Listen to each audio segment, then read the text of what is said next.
गुरु जी का बहुत बहुत शुक्राना है जो इतनी प्यारी प्यारी संगत आई, सबको गुरु जी ने ब्लेसिंग्स दी। और मैं यही बस गुरु जी से अरदास करूंगी कि सबके दुख, जितने भी यहाँ संगत आई है और उनके जितने भी परिवार फ्रेंड, सबको सुखी रखें, सबके घरों में सुख शांति बरकत डालें। और एक सत्संग मैं करना चाहूँगी जो एक संगत आंटी ने मेरे को स्पेशली बोला था कि आज के दिन सत्संग करना। एक्चुअली यहाँ पे ही वो रहती थी पहले लखनऊ में। लास्ट ईयर दिवाली के टाइम पे उनके हस्बैंड गुरु जी के चरणों में चले गए, तो अभी फ़िलहाल वो अपने पेरेंट्स के साथ रह रही हैं देहरादून में। तो उन्होंने मेरे से कहा कि मेरी पूरी फैमिली इकट्ठी थी, तो मैं बहुत ज़ोर ज़ोर से फूट फूट के रोने लगी कि मैं अब अपने हस्बैंड को कभी भी चलता फिरता नहीं देख पाऊँगी, कभी भी गुरुजी मैं क्या कभी नहीं देख पाऊँगी। और करीब हफ्ता भर पहले मैंने उनसे कहा था कि आपके पास कोई मेरे घर का कोई सत्संग हो तो आप मुझे भेजना, क्योंकि मेरा फ़ोन जो है बिल्कुल डेड हो गया है और मेरे पास कोई भी सत्संग नहीं है। बाय चांस जुगनू अंकल ने ही शायद वो बनाई थी वीडियो हमारे घर की। तो कोई इंसिडेंस ऐसा है कि उनके पास दिल्ली का कोई ग्रुप है, सत्संग ग्रुप, जिससे उनका कोई फैमिली, उनके कोई फ्रेंड सर्कल में जुड़ा हुआ था। उनसे उन्होंने भी ऐसा ही कुछ कहा कि आप मेरे हस्बैंड को मैं नहीं देख पाऊंगी। तो उनके पास ऑल ऑफ अ सडन एक सत्संग आता है। बाय चांस वो सत्संग हमारे घर का पहला सत्संग था जिसमें वो भाई साहब चल फिर रहे हैं, और वो सत्संग उनके पास गया और उन्होंने कहा कि शुक्राना है गुरु जी का कि देखो कहाँ वो दिल्ली के किसी ग्रुप में और उनकी किसी फ्रेंड के पास वो सत्संग आता है, और वो सत्संग पहले उनके पास गया। मैंने उनसे कहा था वो सत्संग भेजना, उन्होंने कहा कि देखो, और थोड़ा सा उसमें एक ये था, हाँ मैं ये मानती हूँ कि मैं गुरुजी से नहीं जुड़ी हुई थी उस समय। तो ये लिखा गया था कि एक नास्तिक परिवार को देखो गुरुजी ने कैसे जोड़ा। हालांकि नास्तिक अगर आप कहें तो इन द सेंस कि हाँ गुरुजी से नहीं जुड़े थे, उसके लिए क्षमा, वो नहीं था, लेकिन हाँ गुरसिक्खी को मानती थी और गुरुद्वारे को मानती थी, बस यही था। तो बस मैं यही कहूँगी कि शुक्राना, देखो गुरुजी कैसे कैसे वो करते हैं, कहाँ से कहाँ सत्संग होके और वो वापस हम दोनों को कैसे उस चीज़ को कनेक्ट किया गया। जय गुरु जी, शुक्राना गुरु जी। और एक और सत्संग है आज जो है, कई दिन से गुरु जी एक मैसेज दे रहे थे कि जो भी संगत आएगी, कल रात में भी आया, कल शाम को मैसेज आया कि कल सत्संग है, मैं वहाँ आऊँगा और सारी संगत को मैं ब्लेस करूँगा, और जिसके भी कोई दुख दर्द है, कोई बीमारी है, सब गुरुजी उसको ठीक करेंगे। फिर एक मैसेज वो सत्संग आता है कि सबको जहाँ पे जो भी संगत है जो गुरुजी से जुड़ी हुई है वो जानती होंगी शोधी हरे के बारे में। तो उन्होंने एक सत्संग मेरे पास आता है कि एक कोई लेडी थी, उनके हस्बैंड बहुत सीरियस थे और उनका बाय चांस हार्ट का ऑपरेशन होना था। तो गुरुजी ने उनको कहा कि शोधी हरे के बारे में बताया। सोचिए, शोधी हरे से उनका कुछ भी चांस नहीं था ठीक होने का और वो ठीक हुए। तो एक थॉट डाला कि शोधी हरे, तो फिर वो शोधी हरे हमने मंगवाए कि शायद पता नहीं किस किस को कहाँ से गुरुजी कैसे ब्लेस करेंगे। और आज आपने ये सत्संग मैंने सुना नहीं था, सत्संग जो गुरुजी ने प्लेलिस्ट बनवाई थी वो कई दिन से मैं जो है उसमें जैसे कोई ना कोई प्रॉब्लम आ रही थी। ये प्लेलिस्ट भी देहरादून से आई, वो भी कोई एक्स जिनको मैं जानती भी नहीं, उन्होंने प्लेलिस्ट बना के भेजी। और आप देखिए प्लेलिस्ट अगर जिसने भी सुनी होगी तो उसमें ऐसे वो शब्द थे, ऐसी बाणी थी कि जिससे जो आपको बिल्कुल टच कर रही थी कि प्रॉब्लम्स किसी की हैं तो मैं बैठा हूँ ना देखने के लिए, मेरे से बड़ा कौन है। कोई तुम्हारा कुछ बुरा कर रहा है, कोई तुम्हारे साथ दुख तकलीफ है, वो मैं बैठा हूँ ना, मैं देखूंगा। जय गुरु जी, शुक्राना गुरु जी। शुक्राना गुरु जी। वैसे हम लोग मानते तो अपने अनंतपुर वालों को हैं, लेकिन मैंने इनको अपने पिता के रूप में माना। मैं भी बहुत जल्दी में जुड़ी हूँ, मतलब जब मैं सत्संग में जाती हूँ तो मेरी मदर इन लोगों को मतलब गुस्सा आने लगता है कि ये क्यों जा रही है, अनंतपुर को मानती है। लेकिन आज इनकी ऐसी कृपा आई कि मैंने रात को ही सोच लिया कि मुझे जाना है। और जिन जिन को मैं टिफिन देती थी सबका फोन आ गया कि मैडम आज टिफिन मत भेजना, मैडम आज टिफिन मैंने लग रहा गुरुजी कल डबल देंगे, आज सब कैंसिल।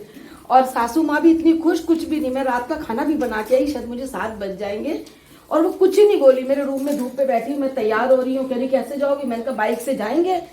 फिर मैं जब नीचे आ गई मैंने कहा गुरुजी बाइक पे बैठना कितना मुश्किल होता, कभी एक्टिवा ही भेज दिया करो। मतलब मैं क्या कहूँ कि मतलब आंसू आ जाते इनकी बातें बोलते बोलते, और मेरे मुंह में बात थी, बाइक एक्टिवा वाला मेरे सामने खड़ा है और मैं उसको कह रही नंद के लड़के को आई क्यों नहीं एक्टिवा, बाइक नहीं अभी तक मैं खड़ी हूँ। कह रहा मामी एक्टिवा खड़ी तो है। हमने कहा जय गुरु जी, शुक्राना गुरु जी। और क्रॉसिंग पे थी, 2 मिनट थे। मैंने कहा गुरुजी मैंने आपसे कल रात से कहा था मुझे वेलकम बैंड पे पहुंचना है। तो बाइक वाला कह रहा कि आप परेशान न होइए। मैंने उसको पैसे दिए 100 रुपए, वो कह रहा था मामी 88 है। मैंने कहा जो बच्चे तू रख ले, मुझे जाने दे। और मैं जैसे ही आई बस वेलकम बैंड होने वाला था। तो जय गुरु जी। और पूरे रास्ते गुरुजी ने इतनी ब्लेसिंग दी, गाड़ियों के नंबर की मैंने कहा सारी दी, लेकिन आपने 4 सप्ते आज नहीं दिखाए, हमेशा दिखाए। मेरे मुंह में बात थी, जयपुरिया के आगे जैसे ही मेरी एक्टिवा रुकी, देखा तो मेरे बगल में गाड़ी, उस पे 4 सप्ते अजय लिखा हुआ था। हमने कहा जय गुरु जी, शुक्राना गुरु जी। 2 फरवरी को शादी है बेटी की, और रोज गुरुजी इतने अच्छे मैसेज देते, कहते तूने क्यों चिंता करनी है, तेरी बेटी का मैंने करना है, और तूने जो अपने बच्चों के लिए मांगा है वो मैंने ब्लेस कर दिया है, अब तुझे किसी के आगे हाथ फैलाने की जरूरत नहीं है। तो बस गुरुजी आपसे यही प्रार्थना है कि 2 तारीख को आपकी बेटी की शादी है, बस उसका अच्छे से सब कर दीजिए गुरुजी। शुक्राना गुरुजी, आपका सहारा है, बस जय गुरुजी। सब लोग कहते हैं ना गुरुजी जब चाहते तब आप जुड़ते हो, ये तो सच में हकीकत है। ये तो मेरे से भी लागू होता है, क्योंकि मुझे जोड़ने वाली इनकी छोटी सिस्टर है, और उसने मुझे मतलब एकाएक जोड़ा है। जैसे कहते हैं आप किसी को देखते रहो तब भी वो आपको नहीं मिलेगा, आपको चाहिए होगा तो भी नहीं आएगा। तो एक बार मैं छत पे ऐसे ही ठंड गई टाइम था, 2 साल पहले की बात है। इनकी छोटी सिस्टर का फोन आया, बोली दीदी मुझे आपसे कुछ बात करनी है। मैंने कहा क्या बात करनी है? बोली बस मेरा एक कहना मानो, और आप एक काम बहुत दिनों से सोच रहे हो, पता नहीं मुझे मैसेज आया गुरुजी का और आपको ये काम करना है।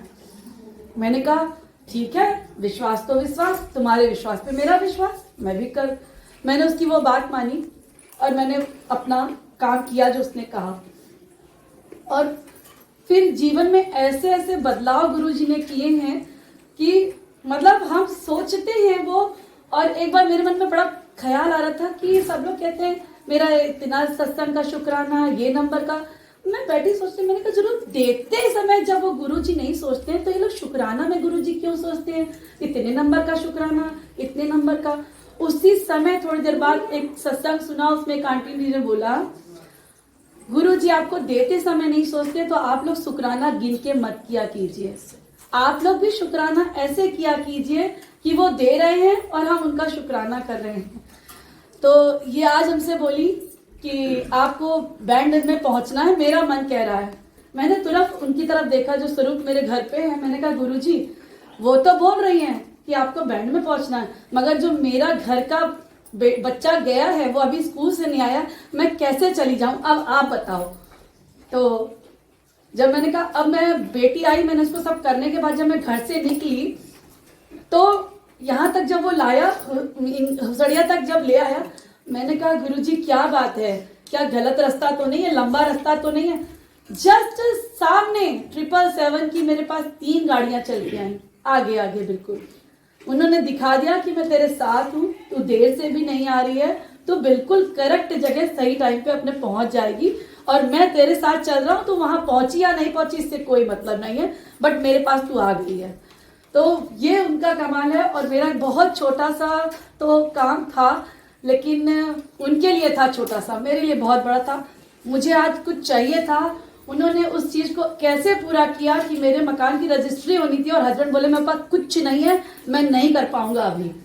और फिर 4 दिन बाद बोलते हैं मकान की रजिस्ट्री होनी है, तैयार हो जाओ, पैसे आ गए। मैंने कहा देखा, गुरुजी ने कहा था कमी नहीं करूंगा, तेरा काम बनेगा, कैसे भी बनेगा, तुझे नहीं मतलब है, मैं बनाऊंगा। और मेरे मकान की रजिस्ट्री उन्होंने करा दी। तो बहुत बहुत शुक्राना है मेरे मालिक का, हर पल शुक्राना है कि वो कैसे साथ निभाते हैं हमें पता नहीं चलता, लेकिन वो हर पल साथ निभाते हैं। और वो हर वक्त मेरे से भेजते थे शुक्राना कर शुक्राना कर। मैं पगलिया सी बार बार मैसेज में शुक्राना शुक्राना लिख के डाल देती थी, कहती थी मौका पड़ेगा तो करूंगी, मौका पड़ेगा तो करूंगी। कभी उसमें वॉइस मैसेज में बस ऐसे ही डाल नहीं पाती थी तो डाला नहीं, लेकिन आज उन्होंने मौका दिया, बहुत बहुत शुक्राना मेरे मालिक, बहुत बहुत शुक्राना। सब पर अपनी मेहर बना के रखा। जय गुरु जी। जय गुरु जी। सोचता है कि मेरे हस्बैंड ये सोचते हैं मेरी सिस्टर के थ्रू ही खाली मैं जुड़ी हूँ, लेकिन at the back of my mind I knew one of my sister in law who stays in Dehradun, even she is not even aware of it कि वो उन्होंने मुझे इनडायरेक्टली बोला था, और उन्हें आज पहली बार शायद वो जानेंगी। आज जैसा सत्संग था, आई जस्ट विश कि वो भी यहाँ होती। और गुरुजी का चमत्कार देखो, ऐसा इनका मेरी छोटी सिस्टर इन लॉ का फोन आया, कहती हैं हेलो हाँ तैयारी करो, हो रहा है। मैंने कहा ये लोग बात करो। और कौन था? ये देहरादून वाली सिस्टर इन लॉ। इनको कैसे भेजा। तो मैं अभी अपने सत्संगों से कुछ शुरू करता हूँ और फिर बीच में हम उसको उन्हीं सत्संगों से कोरिलेट करके जो गुरुजी के कहा हुआ जो वचन है, जो आज का वचन है आज के दिन का, कि रब कदे दिसदा नहीं है, तो वो उसके बारे में हम आगे चर्चा में जब आएगा तो करेंगे। तो जैसा संगत जी मैंने आपको बताया, आपने मेरा सत्संग पहले भी सुना होगा कभी कभी। वैसे तो मैं सबसे पहले मल्टीलिंगुअल प्लेटफॉर्म से क्षमा मांगता हूँ, क्योंकि सुरेश अंकल मेरे से बहुत बार कह चुके कि सत्संग करो, पर मैं कुछ ना कुछ अपने काम में व्यस्तता के कारण, फिर कुछ ट्रैवल बन गया, फिर कोविड हो गया, तो इस तरह करते करते वो पिछले 1-1.5 महीने से डिले हो रहा है। लेकिन जैसे कहते हैं ना, गुरुजी भी कहा करते थे कि हर चीज का एक वक्त होता है, तो शायद मेरे लिए अब यही वक्त आया। आज का दिन मैं गुरुजी का बहुत बहुत शुक्राना करता हूँ कि उन्होंने मेरे मुख से उनके स्वरूप का बखान करने का, उनके गुणों का बखान करने का अवसर मुझे दिया है। मैं चेष्टा करूंगा कि जैसा मैंने स्वरूप उनका देखा, समझा और जैसा मैं महसूस करता हूँ वो आप सबके साथ बांटूं, आपके साथ शेयर करूं, ताकि आप भी उस रूप के दर्शन कर सके जो मुझे दिख रहा है। तो अब जैसा मैंने शुरू में बताया कि सन 2000 में वो भी हमारे एक कॉलीग हैं, उनके साथ हम बैठते थे। तो मैं अकेला जाता था कभी भी ऑफिस के फंक्शन या कोई सोशल गैदरिंग होती थी, तो उन्होंने मेरे से पूछा कि आप आंटी को नहीं लेके आते।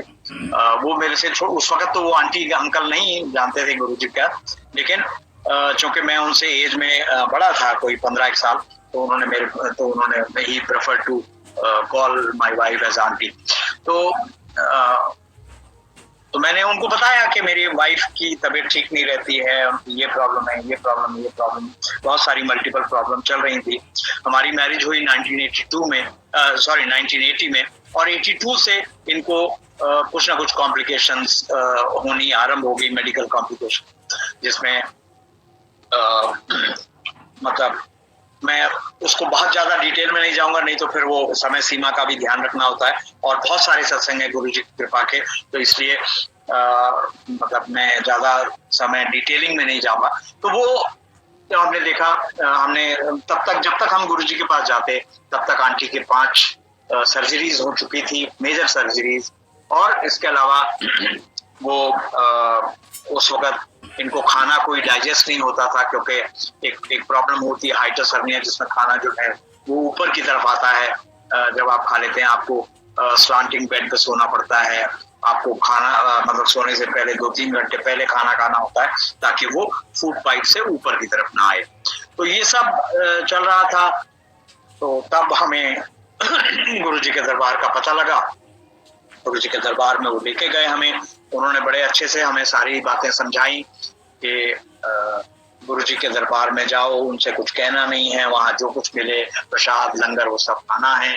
तो ये सब बातें हमें सब समझा के भेजी, और उन्होंने ये भी कहा कि आज तो हम आपको ले जा रहे हैं, इसके बाद अगर आपका मन करे तो जाइए, नहीं मन करे तो मत जाइए, हम आपको कंपेल नहीं करेंगे। ठीक बात है, गुरुजी के दरबार का यही एक नियम है, हम गुरुजी कहा करते थे नई संगत लाओ, नई संगत लाओ, लेकिन वो यही कहते थे कि आप ले आओ उसको एक बार, उसके बाद आपकी जो ड्यूटी है वो फिनिश हो जाती है, तो आप वो करें। तो ऐसा ही हमें समझा के। तो हम ये 20 फरवरी सन 2000 की बात है, जब हम गुरुजी के दरबार में पहुंचे तो लेके गए, जैसे जैसे वो आगे आगे चलते गए हम उनके पीछे पीछे। करीब 8 साढ़े 8 बजे का टाइम हो चुका था, थोड़ा लेट हो गए थे हम। गुरुजी की संगत तो 7:30 बजे शुरू हो जाती थी, और उन दिनों गुरुजी की संगत 7 दिन चला कर। तो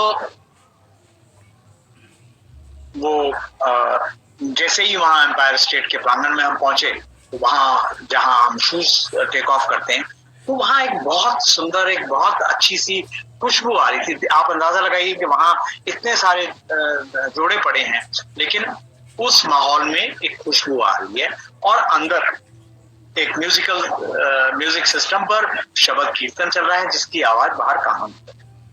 तो वो सुनते ही बड़ा एक खुशनुमा माहौल पहले से ही बन गया।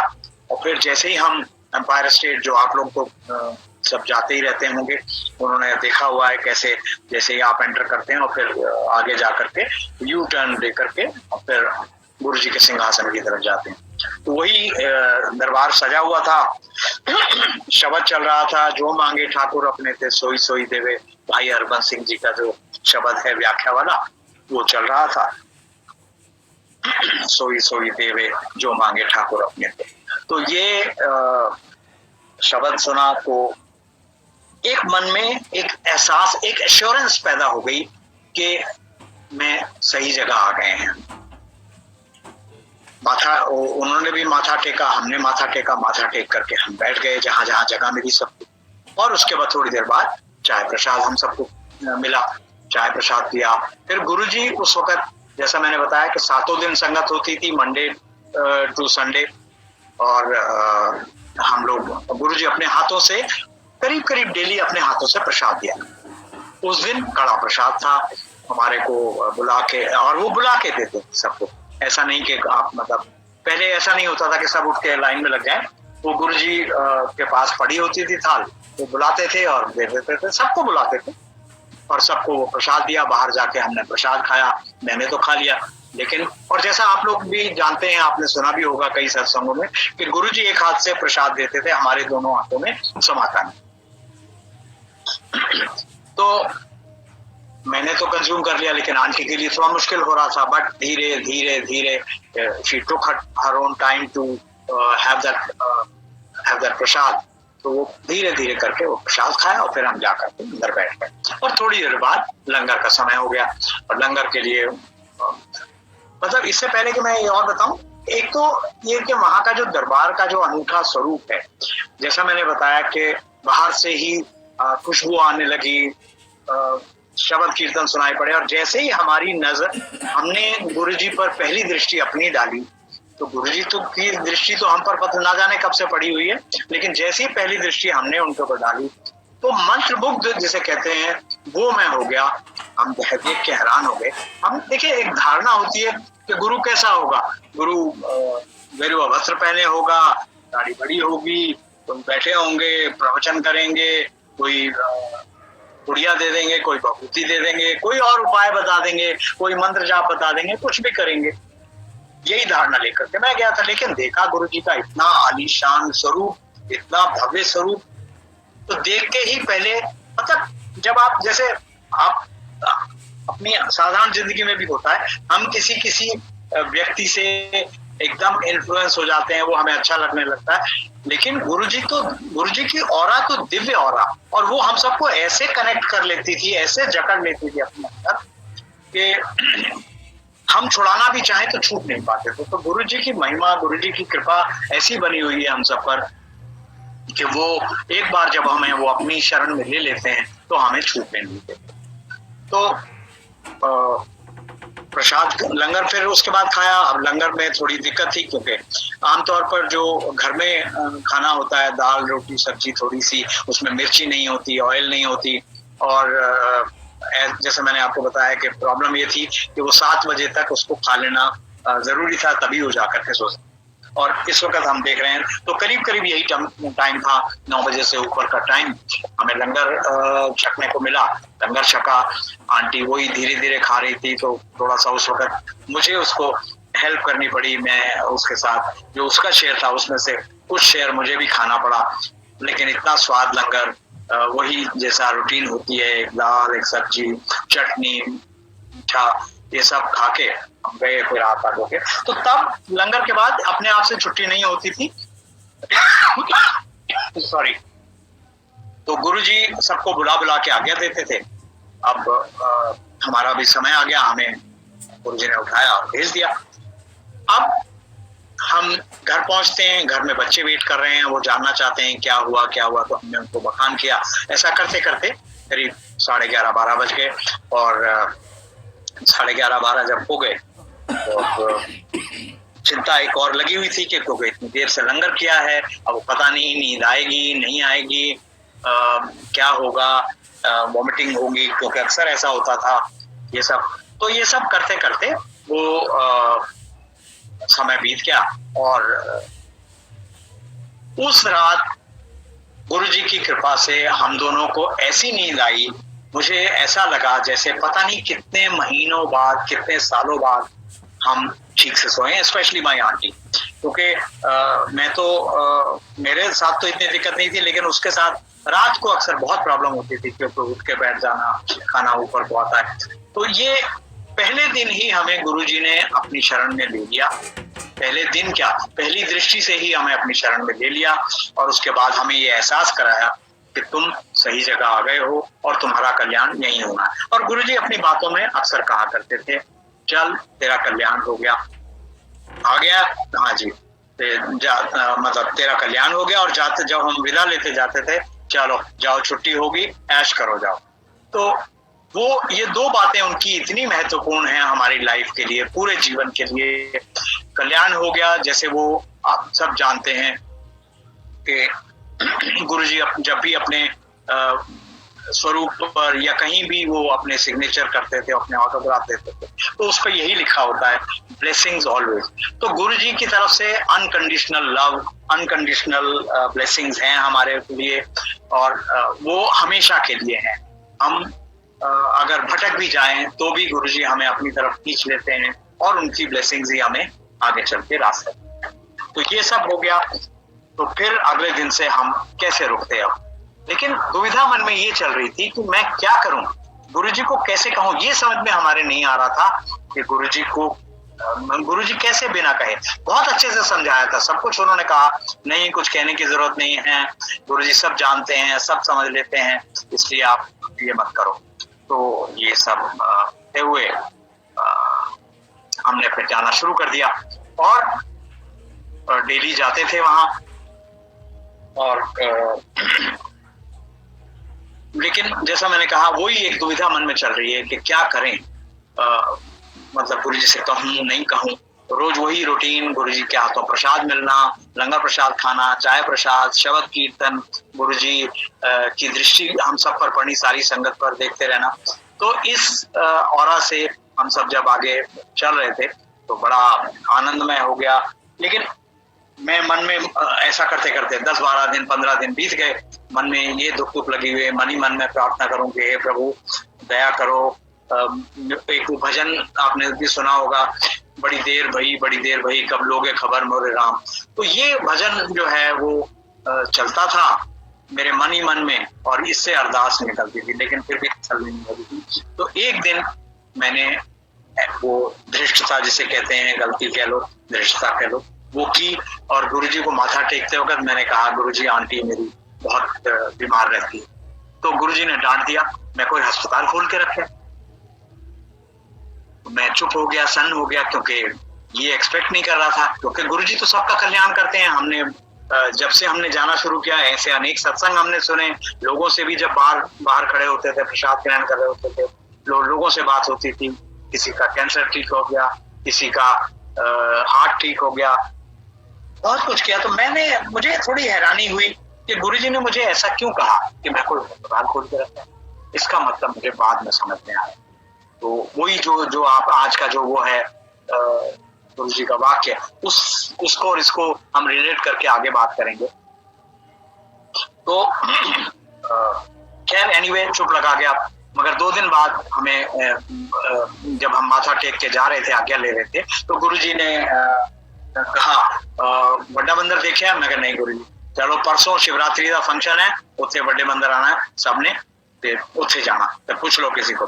तो हमने पूछा और वो उस हिसाब से फिर शिवरात्रि के दिन, क्षमा कीजिएगा थोड़ा मेरा गला हाई हो जाता है, सूख रहा है, तो बार बार पानी पी एनीवे सो फिर हम शिवरात्रि पर गए। शिवरात्रि में बड़े मंदिर में दर्शन किए, तो बड़ा मंदिर को देख करके भी बड़ी आश्चर्य हुआ कि ऐसा मंदिर तो हमने कभी जीवन में देखा नहीं, जहाँ ना कोई पुजारी है, ना कोई फूल माला चढ़ानी पड़ती है, ना कोई धूप बत्ती अगरबत्ती लेकर के जाना पड़ता है, ना कोई घंटे बजाने होते हैं। तो ये सब देख करके थोड़ा एक विचित्र सा लगा कि ऐसा मंदिर है जहाँ एक और गुरु नानक जी बैठे हैं, एक और भगवान शिव की मूर्ति है, फिर गुरु जी का सिंहासन है, और एक तरफ ओम है, एक तरफ एक ओंकार है। तो ये बात तो ठीक है, हमें भी शुरू से यही समझाया जाता है कि ओम और एक ओंकार एक ही हैं। हम हिंदुइज्म या सिखिज्म दोनों एक दूसरे के पूरक हैं। गुरु आए हमारे जीवन में, उन्होंने हमें ज्ञान दिया, उन्होंने भी यही समझाया। ईश्वर ने जो वेदों पुराणों में लिखा कि ओम, वही बात उन्होंने एक ओंकार एक ओम जो है वही आकार है, वही सब सच है, तो ये सब समझाया। तो खैर ये देख करके बड़ा हैरानी सी, आश्चर्य सा हुआ, हैरानी तो नहीं कहूंगा, एक सुखद आश्चर्य हुआ कि ऐसा भी मंदिर होता है। तो खैर वहां फिर उस दिन बड़ा आलीशान फंक्शन, बहुत संगत आई, बड़ा लेविश लंगर और प्रसाद, फिर गुरुजी अपने हाथों से बेर प्रसाद और ना जाने क्या क्या प्रसाद दिया। तो वो दिन था। तो अगले दिन से हमें ऐसा लगा जैसे आंटी तो बिल्कुल नॉर्मल हो गई है, जिसको पहले सुनाई नहीं देता था। फोन जो उस वक्त तो लैंडलाइन फोन थे, और लैंडलाइन फोन की तो वॉइस क्लैरिटी बहुत अच्छी होती है, लेकिन वो लैंडलाइन फोन भी उनको नहीं सुनाई देता था। तो वो आंटी कह रही है कि ये टीवी इतना तेज क्यों चल रहा है, आप लोग आराम से आहिस्ता क्यों नहीं चला के सुन सकते। तो तब हुआ। फिर पिछले जो भी 10-15 दिनों में कोई ऐसी तकलीफ नहीं हुई, मतलब जैसे रोज लंगर करते थे, रोज, मतलब ये समझ लीजिए कि गुरुजी के दरबार में जाने पर जो 15 दिन में जो लंगर किया, वो शायद उतना खाना आंटी ने पिछले 6 महीनों में नहीं खाया होगा। तो ये सब गुरुजी की कृपा रही, सब कुछ हो गया। तो फिर जब हम उसके बाद शिवरात्रि फंक्शन के बाद फिर जब एम्पायर स्टेट पहुंचे, तो हमने वो आंटी जो हमें लेके गई थी, उनको हमने, मेरी आंटी ने बताया कि ऐसे ऐसे मुझे बहुत अच्छा लग रहा है, ये हो गया, मुझे लगता है कि मेरा सब ठीक हो गया। तो उन आंटी ने गुरुजी को जाके बताया, तो गुरुजी ने उन आंटी को बोला ठीक है, अगर हो गया तो उन्होंने वो उन्हीं को कहा कि वो सत्संग करें। तो उन्होंने सत्संग किया, मैंने माथा टेका, फिर बाद में जाके हम दोनों ने, मैंने और आंटी ने, और उसके बाद मैंने गुरुजी से कहा, गुरुजी आपकी बहुत कृपा रही है, आप कोई सेवा हमें बख्शो। तो उनका, मैं की सेवा लेनी तेरे, तो चल जा ऐश करी जा। तो गुरुजी की कृपा हो गई, ब्लेसिंग हो गई, ऐश कर जा, ये भी हमें ब्लेस कर दिया गुरुजी ने। तो अब अगले दिन से यही सत्संग गुरुजी ने, मतलब गुरुजी के दरबार में मुझे आज्ञा हुई कि तुम सबको सुनाओ। तो ये संगत जी मेरा पहला सत्संग है वो गुरुजी के दरबार में जाने का, क्योंकि गुरुजी के दरबार में बारंबार अनेक बार ये गुरुजी ने मुझे खड़े होकर के ये सत्संग सुनाने, यही वाला सत्संग सुनाने के लिए कहा, और भी बहुत कृपा रही, लेकिन गुरुजी इसी को बार बार मुझे सुनाने के लिए कहते थे।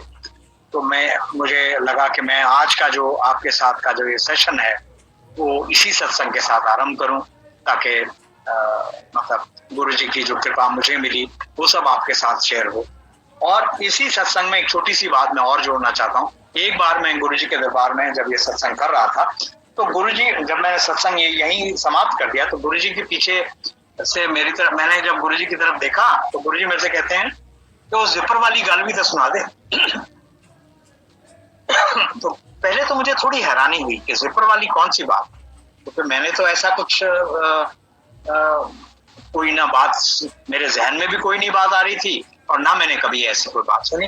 लेकिन गुरुजी का तरीका है। गुरुजी ने जैसे ही मेरे मन में ये विचरने लगा, गुरुजी ने ही वो बात मेरे ध्यान में दी। हुआ ऐसा था कि ये गुरुजी से मिलने के करीब समझ लीजिए 7-8 साल पहले की बात है, 92 की बात है शायद, जब आंटी का एक सर्जरी हो रही थी। ये दिल्ली में एक हॉस्पिटल है, मूलचंद हॉस्पिटल, वहाँ एक गॉल ब्लैडर की और एक और सर्जरी होनी थी। तो हम वहाँ बैठे थे। तो चूंकि आंटी को जैसे मैंने बताया 5 सर्जरी हुई और बार बार हर प्रॉब्लम के लिए डॉक्टर सर्जरी बताते थे। तो हम हॉस्पिटल रूम में बैठे, मैं और मेरी वाइफ, और कोई भी नहीं था, ना कोई डॉक्टर, ना बच्चों को भी हमने ये बात नहीं बताई। तो मैं ऐसे ही इससे हंसी मजाक कर रहा था। मैंने कहा डॉक्टर जो है तेरी हर चीज के लिए सर्जरी बता देते हैं, तो मैं डॉक्टर्स को बोलूंगा कोई जिपर लगा दे ताकि बार बार उनको परफोरेट करने की जरूरत ना पड़े, और ऐसे ही काम होता है। सो जस्ट इमेजिन संगत जी, गुरु जी का ये मेरे को कहना, प्रॉम्प्ट करना, और उसमें मुझे ये एहसास दिलाना कि बच्चे मेरे से कुछ भी छिपा नहीं है। मैं वही बात आ जाती है जो अब हम उस बात को मैं एलाबोरेट करता हूँ, जो अभी आंटी ने बोला कि वो मैं उसको थोड़ा उस पर अपना एहसास बताऊं कि रब कदे दिसदा नहीं। अब आप देखिए संगत जी, मैंने आपसे ये कहा कि हम 2000 में गुरुजी के दर्शन पहली दफा हुए, लेकिन गुरुजी हमें कब से जानते हैं ये हमको नहीं पता। गुरुजी आज उस स्वरूप में विद्यमान नहीं है, लेकिन इतनी संगत जुड़ रही है उनके साथ। वो ऐसे ही किसी के रिकमेंडेशन पे नहीं जुड़ रही, रिकमेंडेशन तो होती है। हम सब किसी को, नई संगत को बोलते हैं अरे अगर आप इस कठिनाई में हो तो आप जाओ गुरुजी के बड़े मंदिर जाओ, वहां लंगर छको, ये करो। लेकिन अनेक ऐसे सत्संग सुनने को मिले हैं, आपको भी मिले हैं, मुझे भी मिले हैं, कि जहां गुरुजी ही प्रॉम्प्ट करते हैं संगत को कि तू बड़े मंदिर जा। तो वो जाते हैं वहां, उनको जो उन्होंने उस ड्रीम में देखा है। तो रब, अब कहते हैं ना, शास्त्रों पुराणों में भी तो लिखा है कि रब जो है वो कण कण में, हर कण में हमारे अंदर है। और गुरुजी भी हमें यही समझा कि रब किथे नहीं हैगा, रब अपने अंदर है। अंदर देखो, अंदर झांको, इधर उधर भटको मत। वो हम क्या करते हैं, हम थोड़ा सा ना बहक जाते हैं, हम वो हो जाते हैं। किसी ने कहा कि फलाने तीर्थ कर लो तो हो जाता है, किसी ने किसी मंदिर भेज दिया, किसी मंदिर भेज दिया। ठीक है, वो तीर्थ करना वो सब उचित है, उसके लिए कभी गुरुजी ने किसी को मना नहीं किया। लेकिन गुरु का जो सच्चा स्वरूप है या रब का जो सच्चा स्वरूप है वो तो हमारे अंदर बैठा, वो हमें दिखता नहीं है। उसको देखने के लिए हमको भी अपना तीसरा नेत्र खोलना पड़ता है। 2 नेत्रों से तो हम दुनिया देख सकते हैं, जो हमारे 2 चक्षु खुलते हैं उनसे हमें मात्र दुनिया दिखाई देती है, दुनिया की चकाचौंध दिखाई देती है, रंग दिखाई देते हैं, तरह तरह के खाने दिखाई देते हैं, तरह तरह के घूमने फिरने के स्थान दिखाई देते हैं, सब कुछ होता है। लेकिन अगर जब हमें मन को देखना पड़ता है तो हम क्या करते हैं? जब हमसे कहा जाता है कि तुम ध्यान लगाओ, तो हम अपनी आंखें बंद करते हैं। वो 2 आंखें बंद करते हैं, तब तीसरी आंख खुलती है। वो भी जब हम सच्चे मन से याद करते हैं ईश्वर को, तब ईश्वर हमारे ध्यान में आते हैं, जहन में आते हैं। तो रब को दिखने की जरूरत भी नहीं है। रब, और जैसे हमने शिव जी के स्वरूप के बारे में बताया है, वो सगुण भी हैं, निर्गुण भी हैं। तभी तो उनका स्वरूप भी हम देखते हैं जिसमें उनके माथे पर अर्धचंद्र है, उनके गले में सर्प माला है, तो और भस्म लगाए हुए हैं, रुद्राक्ष की माला पहने हुए हैं, त्रिशूल है ये है। लेकिन उनका जो निर्गुण रूप है, जो शिवलिंग का, वो हम सब कितनी श्रद्धा से उसकी पूजा करते हैं और उसको कितने प्यार से हम अपनाते हैं। तो अगर भगवान को देखना है तो वो शिवलिंग में भी दिखाई देता है। उसके लिए हमें उसका स्वरूप जानने की जरूरत नहीं है कि हाँ हम भगवान कृष्ण के रूप में देखें, वो हमारी अपनी श्रद्धा है, हम किस रूप में। और देखिए, ईश्वर ने शायद भगवान के भी जो इतने सारे स्वरूप बनाए हैं, उसका मेरे को लगता है कि एक ही वजह रही हो, कोई एक ही कारण रहा होगा, क्योंकि हम सबका टेस्ट, हम सबका एहसास, हम सबकी भावना, हम सबके विचार बिल्कुल अलग अलग। एक घर में वाइफ हस्बैंड, बेटा बेटी और जो भी भाई बहन जो भी रहते हैं, हम सब हमारे सबके अलग अलग टेस्ट हैं। कभी कभी तो आप लोगों ने भी ऑब्जर्व भी किया होगा कि घर में 4 लोग हैं तो चारों अगर मान लीजिए ये डिसाइड हुआ कि बाहर से खाना आना है, तो कोई डिश मंगा रहा है, कोई दूसरी डिश मंगा रहा है, कोई तीसरी मंगा रहा है, कोई चौथी मंगा रहा है। तो किसी को कोई रंग पसंद है, किसी को वो रंग नहीं पसंद है, दूसरा कोई और रंग पसंद है। तो ये हमारा जब मनुष्य जीव जो है ना, हमें भगवान ने बना के ही ऐसा भेजा है, और उसी संदर्भ में भगवान ने इतने सारे स्वरूप बनाए हैं। और उन स्वरूप को जानने के लिए हमें कौन दिया? गुरु दिया हमें। मतलब, और गुरु की सबसे बड़ी महिमा ये है कि वो भगवान, ठीक है, भगवान तो सब कुछ करता ही है हमारे लिए। गुरु जो है वो अपनी कृपा से हमको भगवान के दर्शन कराता है। हमसे जो गलत काम हुए हैं, और ये कोई भी ऐसा विरला ही होगा जो ये कहे कि मैंने कभी जिंदगी में पाप नहीं किया या मैंने कभी कोई गलत काम नहीं किया। खासतौर से जब हम कलयुग में रहते हैं, हम अपनी अज्ञानतावश, हम अपने किसी और कारण से कोई ना कोई भूल चूक कर ही लेते हैं। तो गुरु हमें सबसे पहले तो ज्ञान देता है कि बेटा ये सही है, ये गलत। जैसे गुरुजी, आपने अनेक बार सुना होगा, गुरुजी किसी को कोई बहुत बड़े बड़े मंत्र जाप करने के लिए नहीं कहा, किसी को ये कहा कि शिव पुराण पढ़ा करो, शब्द गुरबाणी सुना करो। लेकिन किसी इंडिविजुअल को शायद कोई पर्टिकुलर, जैसे हमने किसी लोगों से जानते हैं कि किसी को बोला सुखमनी का पाठ करो, या कोई और वेद पुराणों में से कुछ और पाठ करने को बोला। लेकिन ऐसा किसी को नहीं उन्होंने कहा कि नहीं आप, या सबके लिए ऐसा एक ही तराजू में सबको नहीं तोला, एक ही बात से नहीं कहा कि हाँ सब यही करें। नहीं, क्यों? वही बात आती है कि हम सब अलग है, और इसीलिए वो इंडिविजुअल कनेक्शन की बात करता है गुरुजी हमसे। उन्होंने सबसे पहला जो मार्गदर्शन हम सबका, जो भी वहां जाता रहा है गुरुजी के दरबार में, सबसे पहला मार्गदर्शन क्या मिला है हमें? अच्छे कर्म करो, बंदा बन। और कहा भी करते थे कभी कभी किसी के बारे में, बड़ा चंगा बंदा है, बड़ा चंगा स्वांस है। तो वो हमसे यही एक्सपेक्ट करते हैं कि हम और कुछ करें या ना करें, अच्छे काम करें। देखिए, घर में भी जब हम होते हैं, हम एक बात अपने आप ही आंसर दीजिएगा अपने मन में ही कि हम हमारे घर में बड़े हैं, माता पिता हैं, हम उनके पैर तो डेली छुएं, लेकिन उनकी कही हुई बात को ना माने। तो क्या ज्यादा जरूरी है? उनके पैर छूना ज्यादा जरूरी है या उनकी बात मानना? उन्होंने जो हमें शिक्षा दी है, उन्होंने जो सही बात, उनकी रिस्पेक्ट करना, उनका वो जब ओल्ड एज में हो जाए तो उनकी देखभाल करना, ये हमारी ड्यूटीज हैं एज ए ह्यूमन बीइंग।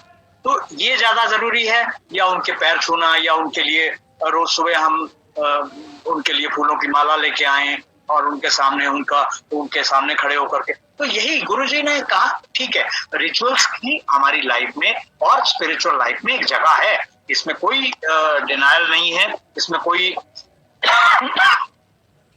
ये नहीं है कि हम ये सब ना करें।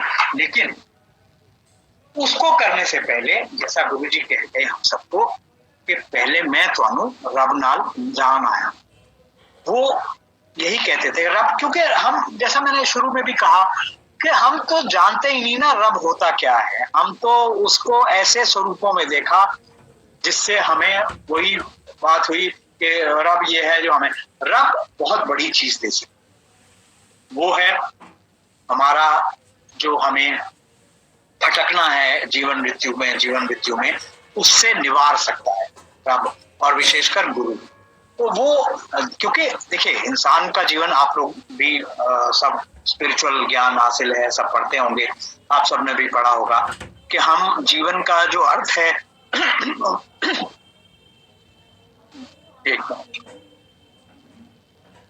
जीवन में हमको पुरुषार्थ करना है। पुरुषार्थ में हमारे जीवन में 4 काम लगाएंगे, 3 काम लगाए गए और अंततोगत्वा मोक्ष है।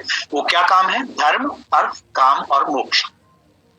तो धर्म से अभिप्राय रिलीजन नहीं है, धर्म मतलब हमारे जो जीवन के काम है। अगर हम डॉक्टर हैं तो डॉक्टर, क्या हम मरीज की सही तरीके से देखभाल कर रहे हैं, उसको सही गाइड कर रहे हैं, उसकी बीमारी के बारे में, अगर हम इंजीनियर हैं तो क्या हम सही घर बना रहे हैं, अगर हम गवर्नमेंट सर्वेंट में हैं तो क्या हम अपने, या प्राइवेट सर्विस में भी, तो क्या हम अपने एम्प्लॉयर की जो एक्सपेक्टेशन है उस पर खरे उतरते हैं।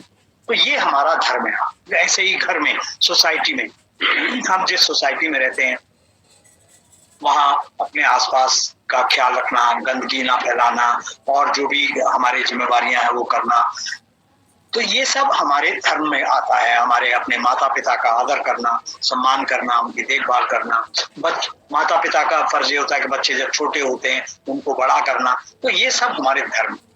फिर अर्थ, और इन सब धर्म को पालन करने के लिए हमें अर्थ कमाना। अर्थ कमाने में कोई बुराई नहीं है, व्यवसाय करने में कोई बुराई नहीं है, नौकरी पेशा करने में कोई बुराई नहीं है। यही सब हमें गुरुजी ने समझाया। तो जब हम, लेकिन ये जो अर्थ कमाना है ये सही तरीके से कमाना, फिर काम हमारे को, जब हमारे पास अर्थ होगा तो हमारे मन में जो कामनाएं हैं वो पूर्ण होगी। हम गृहस्थ हैं तो वहां हमें काम की भी जरूरत, काम की भी चाहिए, निवृत्ति चाहिए।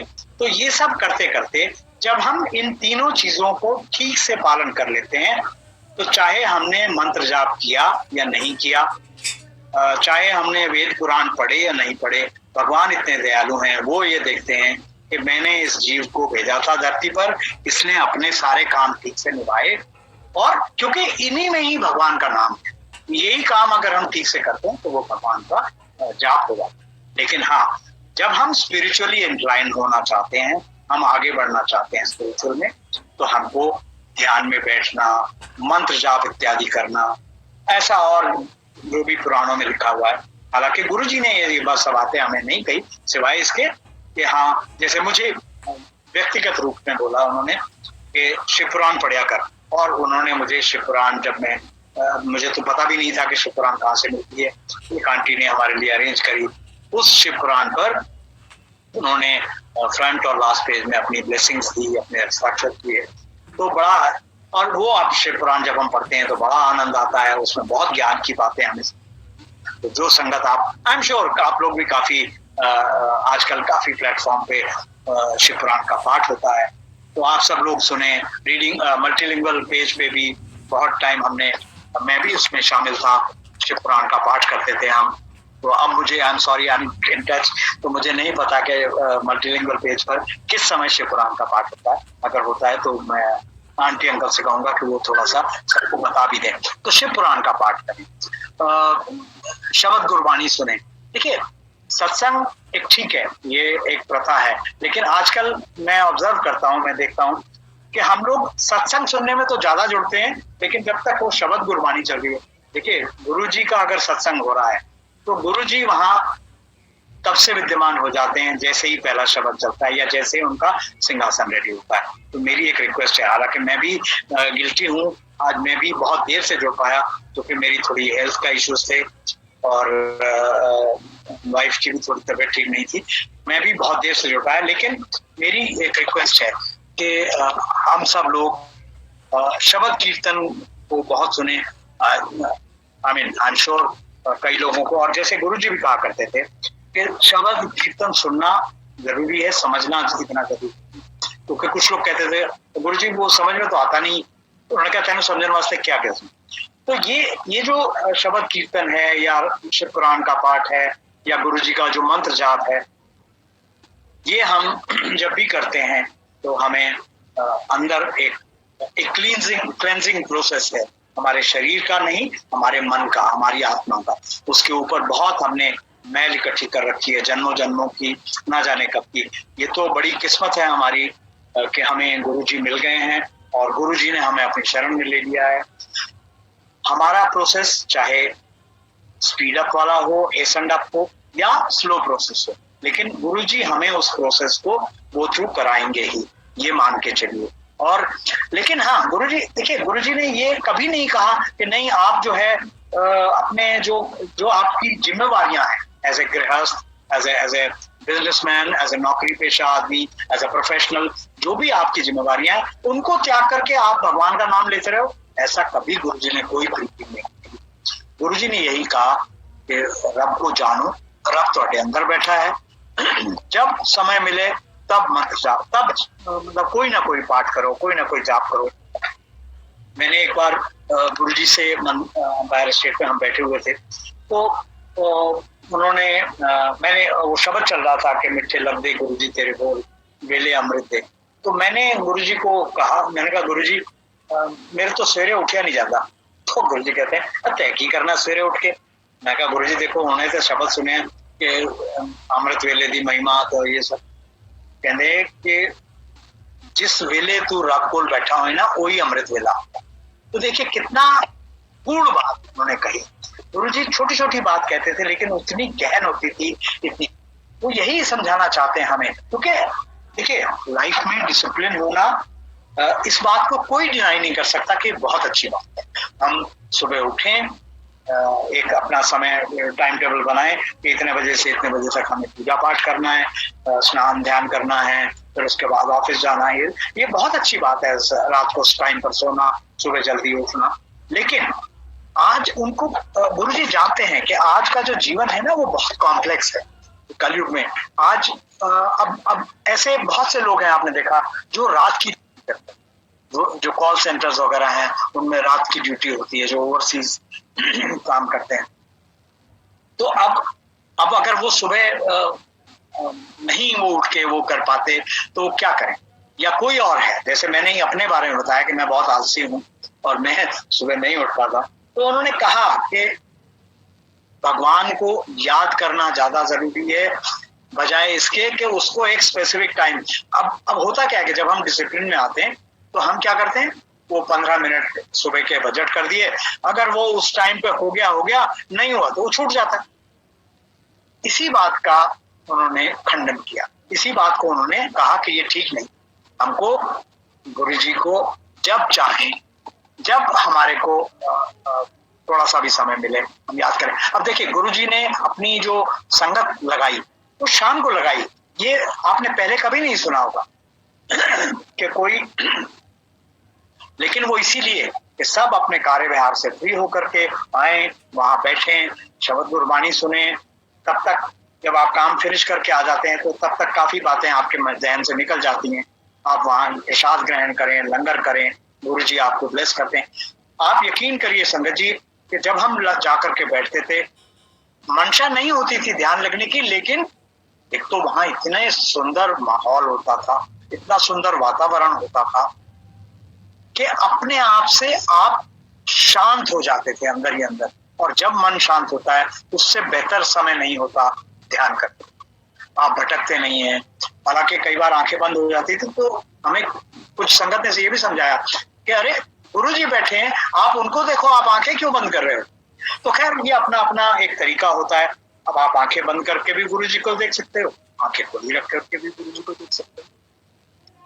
तो संगत जी मैं यही कहना चाह रहा हूं कि गुरुजी ने मतलब ऐसा कोई गुरु भी ऐसा कोई विरला ही होता है जो हमें कहे कि तुम ऐश करे जाओ, तुम्हारे लिए मंत्र जाप भी मैं करूंगा, तुम्हारे विघ्न भी मैं काटूंगा, तुम्हारे दुख दर्द मैं रिमूव करूंगा।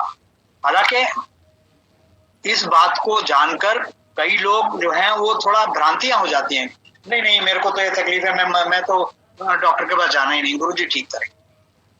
गुरुजी तो ठीक करेंगे, लेकिन गुरुजी किसी माध्यम से ठीक करेंगे ना। अब मैं आपको इसी बात करते करते मुझे एक सत्संग याद आ गया। मेरी नीस हैं, वो यूके में रहती हैं, उनकी मैरिज को 10 साल हो गए थे तो बेबी नहीं था। वो my niece was to undergo a treatment, तो उसके लिए वो यहाँ आई हुई थी। वो आते थे गुरुजी के पास, अक्सर आते थे। तो एक दिन मेरे पास फोन आया कि मामा गुरुजी के पास जाओगे? मैंने कहा हाँ मैं तो रोज जाता हूँ, तो आप आ जाओ, आज शाम को चलते हैं। तो उन्होंने कहा कि गुरुजी से ना मुझे ये मैं ट्रीटमेंट लेना है इसके लिए, तो उसके लिए मुझे चाहिए उनकी, तो आप बात करना। तो मैंने उसको समझाया, मैंने कहा देख गुरुजी इस बात को लाइक नहीं करते हैं, अगर वो मौका दे दें तो हम कह देंगे, नहीं है तो माथा टेक के तुम माथा टेकते हो अरदास कर देना, मैं भी कर दूंगा, उसी में काम हो जाएगा हमारा। तो वो लोग आए रात को। अब गुरुजी की महिमा देखिए, गुरुजी ने जिसको मौका देना है ना, वो कोई ना कोई सिलसिला बना देते हैं। उसने वो मेरे आगे थी, माथा टेका, और जैसे हटी मैंने माथा टेका तो मेरे से कहते हैं, ए मित्र साहब दी कुड़ी है, मेरे ब्रदर इन लॉ, वो उनका नाम है जगदीश मित्र, तो उनकी बेटी। मैंने कहा हाँ जी गुरु। तो कहने लगे चंगी कुड़ी, गुरु जी वो कुछ ट्रीटमेंट लेना है उन्हें, वो करके तो आपसे ब्लेसिंग लेने हैं, ट्रीटमेंट लेना है। आई टोल्ड गुरु जी। अच्छा, so he thought it for a while and then said कदों जाना है वापस। मैं कहा जी वो मंडे ਨੂੰ जाना। कहने लगे अच्छा वो नेक्स्ट संडे ਨੂੰ आ जाए तो वो तांबे का लोटा ब्लैक करके ले, तांबे का लोटा ले आए, मैं ब्लैक वो तांबे का लोटा लेके गए हम लोग। उन्होंने गुरुजी ने पूछा उससे जो भी उसको उसमें जो भी मंत्र करना था जो भी करके उन्होंने उसको दे दिया। वही आप सब जानते ही हैं तांबे के लोटे के बारे में कि जितना पी सको पानी पियो, बाकी नहाने वाले पानी में मिला कर। तो मैंने गुरुजी से उस वक्त पूछा, मैंने कहा गुरुजी वो ट्रीटमेंट जो करना है वो करन दी लोड़ है? कहने लगे मैं जो करना सी मैं करता, जो डॉक्टर ने करना है वो डॉक्टर ने करा।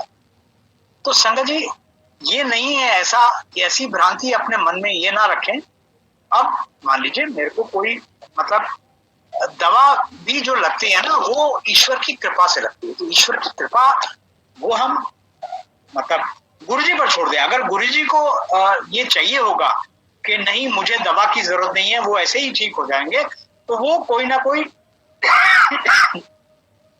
ऐसा कारण बना देंगे कि हम डॉक्टर के पास ना जा पाए, या हम दवा एक दिन खा लें, 2 दिन खा लें, उससे ठीक महसूस करने लगे और फिर वो दवा अपने आप छूट जाए, वो एक अलग बात, वो गुरुजी की कृपा है। लेकिन अपनी मर्जी से हम ये डिसाइड करके बैठ लें, मान लीजिए जैसे अभी मुझे कोविड हुआ, जैसे मैंने तो अब फीवर था, गला खराब था, तो जो जो मेडिकली प्रिस्क्राइब था वो मैंने ट्रीटमेंट लिया। अब गुरुजी की कृपा ऐसे ही कि 4 दिन में फीवर कंट्रोल में आ गया, 5वें दिन थोड़ा बेटर महसूस होने लगा, 7वें दिन जो है वो टेस्ट में नेगेटिव हो गया। तो गुरुजी आप उस प्रोसेस को वो हमें तो कंप्लीट करना है, बाकी जो गुरुजी को करना है वो गुरुजी करें। तो संगत जी गुरुजी के जब सत्संगों की बात होती है, आज काफी बातें थोड़ा स्पिरिचुअल और थोड़ा गुरुजी के एहसास की बातें हो गई। अब गुरुजी की जो बात जो मैंने आपसे पहले कही कि गुरुजी ने कहा कि मैं कोई अस्पताल नहीं खोलता, इस बात को मेरे को बहुत बाद में ये समझ में आई। एक बार हम आंटी वहां बड़े मंदिर में थी, सेवा में थी, तो लोहड़ी का दिन था, गुरुजी आए और वहां आकर के अपने जहां वो अपने रूम में बैठते थे वहां बैठ गए, और संगत वो संगत के साथ ही आते थे, तो वहां बैठ गए। तो संगत जब ये इन सेवादार जो भी वहां 7-8 लेडीज थी जो सेवा में थी, वो उनको पता लगा, वो माली भैया आए कि गुरुजी आए हुए हैं, सब लोग माथा टेक लो और आशीर्वाद दो। तो सब गए, तो मेरी आंटी ने माथा टेका, माथा टेक के गुरुजी ने जो भी प्रसाद, रेवड़ी, मूंगफली जो भी था वो सब उसको दिया जोली में। उनके पीछे जोशी आंटी, आप सब जानते हैं, संगत की बड़ी रिस्पेक्टेड, बहुत पुराने हैं, वो 90s से गुरुजी के साथ जुड़े हैं, तो वो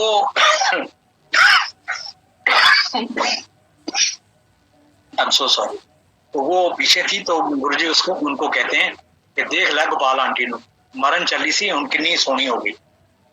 तो संगत जी मरण चली सी इतनी सोनी, गुरुजी ने न केवल उसको शारीरिक रूप में ठीक किया, उसको जीवन दान दिया। क्या वजह है वो सबको नहीं दे, मतलब ऐसा तो नहीं कि हम सब कहें कि हाँ जी हम सबको, वो सबको नहीं मिलता, लेकिन उसको आंटी को जीवन दान मिला। आज भी आंटी और मेरा साथ बना हुआ है गुरुजी की कृपा से। तो वो आंटी भी कभी कभी सोचती है कि गुरुजी मेरे को तो इतनी तकलीफें हैं, अभी भी चल रही हैं कई चीजें, कई ऐसी बातें, लेकिन मतलब मैं ये कहूँ कि आज की भी जो उनकी शारीरिक अवस्था है वो उस टाइम से बेटर है जो गुरुजी से मिलने से पहले थी, डिस्पाइट ऑफ द फैक्ट कि अभी भी कई चीजें कॉम्प्लिकेशन करती हैं, पेट की तकलीफ हो जाती है, कानों में सुनने की अभी इश्यूज पर चल रहे हैं। तो लेकिन गुरुजी ने जो उसको जीवन दिया, एक्सटेंड किया, क्योंकि जब हम गए थे इसकी मेरी आंटी की अवस्था बिल्कुल वैसी थी जैसे मैं अक्सर कहा करता हूँ कि कैंडल एक जला दो तो वो जलते जलते जलते क्या होगा, अंत में तलाल पे लग जाएगी और जा करके वो बुझ जाएगी।